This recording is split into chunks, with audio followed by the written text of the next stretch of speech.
Matt. Put your fins up, put your fins up. The Dolphins do it again. We are the mighty, mighty Dolphins. The Dolphins, they are taking on the Rabbitohs. It's going to be a big one at Suncorp Stadium this Saturday. You can still get your tickets to go along. And joining us right now is the man who was voted the sexiest in the NRL. I think you are the one that voted, Matthew. And here they...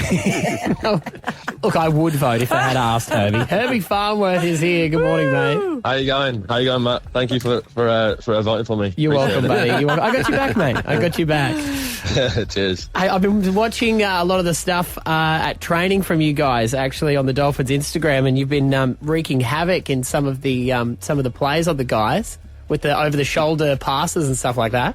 I keep this sort of making up little trick plays, and it's working well. But I haven't managed to get any off in the game yet. So that's the next trick. Next trick, yeah. Herbie, this is not footy related, but I do need to know details, and I always get the wrong person, so I hope it is you. Oh, God.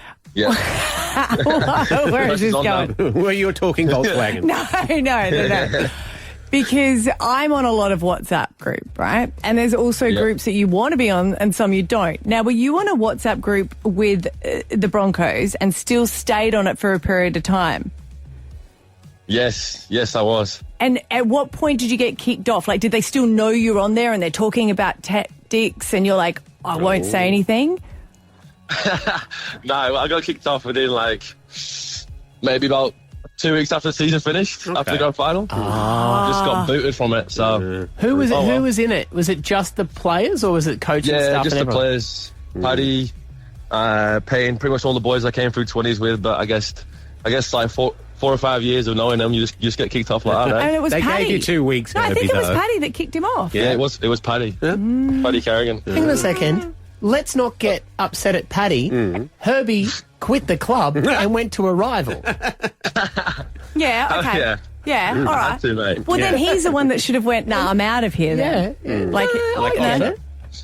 That's on me. I should have left it. To be honest, I wasn't even thinking about the group chat when we lost that grand final. No, so. of course Well, not. if that's the No, case, though, in a silly way, you've been mates for some time. Do you let them know, like, hey, this is what's happening, I've got an offer, I might be leaving, or do you just wait for after and they're like, mate, you should have told us? Because you can't really, I guess, contractually.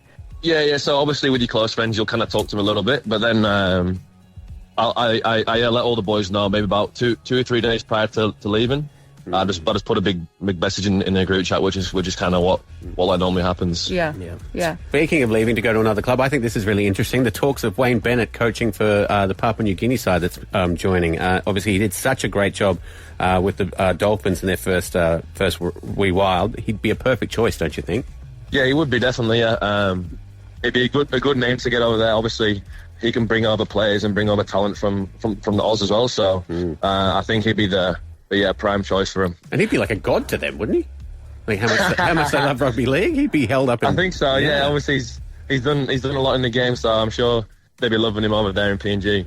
What makes a good coach in your eyes? It's probably different at different stages as you're coming through. Like when you're young, you kind of need someone to sort of sit you down and be a bit harder on you, and then as you get older and you start knowing the game a bit more, I'm a bit more sort of care for you. I think that's kind of the two things that have changed as I've got older. I don't need to be sort of told off and stuff anymore. I need to be a bit dead for a little bit. I think I'm getting a bit softer as I get older.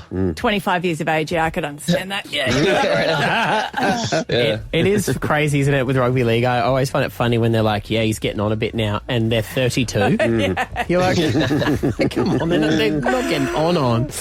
What have you thought about your life after football? I do. I always think about it, but I generally have no clue what I want to do. That's the trouble. Like, obviously, all my life, you're just kind of pushing for this one goal, and then when you finally get it, on to the next thing's going to be a bit of a difficult one. But hopefully, I'm still playing footy for another 10 years. Hopefully, of course. I mean, you got plenty of time to think about it. But I guess when your footy career starts as well, they always have that conversation with you, don't they? They go, "What else? What else? What if it doesn't work out?" Well, family does.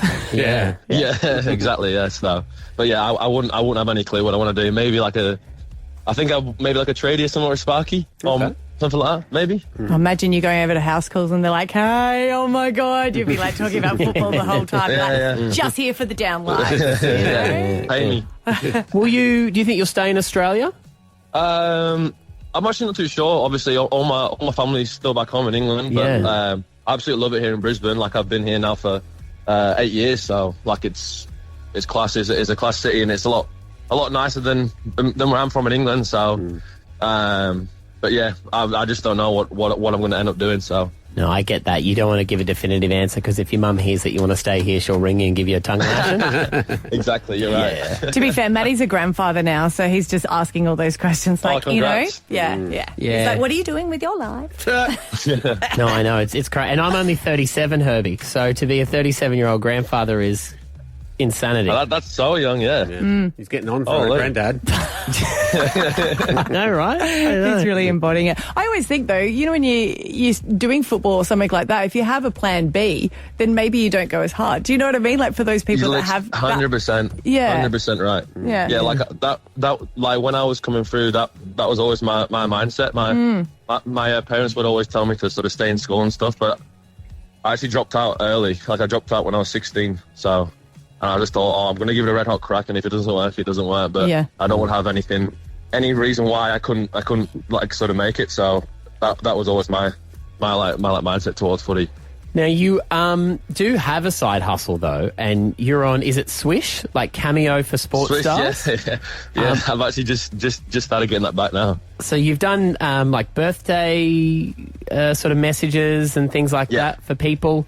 What's the weirdest request have you had? When I first got it, some of the boys would sort of chip in to buy one, and it'd be a stitch up one, asking you for your favourite song and to sing your favourite song for them, something like that. But did they catch you out? Any of them? I couldn't do it. Nah, I didn't do it. I kind of realised who it was. Right. But if you had to sing a song, Herbie... I don't know. I'm not too sure. It's so confronting to sing for people when they ask you to sing, isn't it? Gosh, Like, course, Yeah, it is when they ask. Yeah. If I was in the car, I'd be singing, but maybe not here now. Yeah. Mate, always a pleasure to talk to you. Thanks for coming on this morning. Thanks so much. Thanks, guys. Appreciate you having me on. Yeah, anytime. And whatever comes through on Swish, please just complete the request. Easy. Hey, and if you want to be at the game tomorrow, the Dolphins taking on the Rabbitohs, we've got family passes to give away. 13 10 60. Give us a buzz now at B105. Let's do it.